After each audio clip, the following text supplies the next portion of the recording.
हमारे शरीर में दो तरह के कोलेस्ट्रॉल पाए जाते हैं, एक बैड कोलेस्ट्रॉल यानी कि LDL और दूसरा गुड कोलेस्ट्रॉल यानी HDL। आइए जानते हैं कि उम्र के हिसाब से हमारे शरीर का कोलेस्ट्रॉल लेवल कितना होना चाहिए। नमस्कार दोस्तों, बोल्ड स्काई में आपका स्वागत है। शरीर में मौजूद कोलेस्ट्रॉल मोम की तरह दिखने वाला एक फैट होता है। ये दो तरह का होता है, लो डेंसिटी लिपोप्रोटीन यानी LDL और हाई डेंसिटी लिपोप्रोटीन यानी HDL।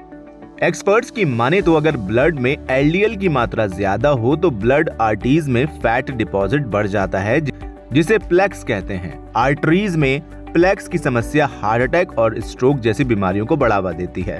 वहीं ब्लड में HDL यानी गुड कोलेस्ट्रॉल की शरीर के लिए अच्छा माना जाता है। डॉक्टर्स HDL, LDL और टोटल कोलेस्ट्रॉल के स्तर को माप सकते हैं। इसके नतीजे नॉन HDL फैट के स्तर को भी दिखा सकते हैं, जो हार्ट संबंधी बीमारियों को बढ़ावा दे सकता है। आइए आपको बताते हैं कि उम्र के हिसाब से हमारे शरीर का कोलेस्ट्रॉल लेवल कितना होना चाहिए। तो बात कर लेते हैं कि 19 साल तक कोलेस्ट्रॉल कितना होना चाहिए। एक मेडिकल रिपोर्ट के मुताबिक 19 साल तक की उम्र के युवाओं के शरीर में कुल कोलेस्ट्रॉल 170 mg/dl से कम होना चाहिए।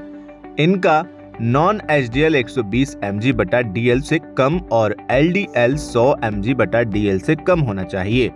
वहीं HDL 45 mg/dl से ज्यादा होना चाहिए।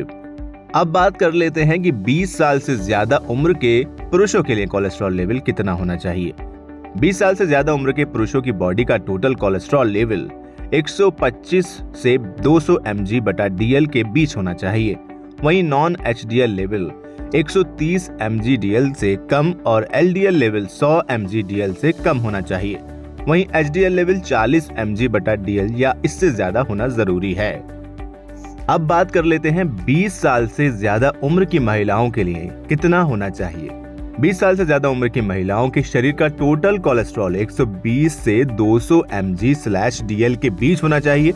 इसके अलावा नॉन HDL लेवल 130 mg/dl से कम होना चाहिए और LDL लेवल 100 mg/dl से कम होना चाहिए, जबकि HDL लेवल 50 mg/dl या उससे ज्यादा होना चाहिए। कोलेस्ट्रॉल लेवल को बैलेंस में बनाए रखना बेहद जरूरी है, क्योंकि कोलेस्ट्रॉल लेवल बिगड़ने पर हार्ट से जुड़ी बीमारियों का खतरा बढ़ जाता है। फिलहाल इस वीडियो में इतना ही। अगर आपको ये जानकारी पसंद आई हो तो इसे लाइक करें, शेयर करें और चैनल को सब्सक्राइब करना बिल्कुल न भूलें।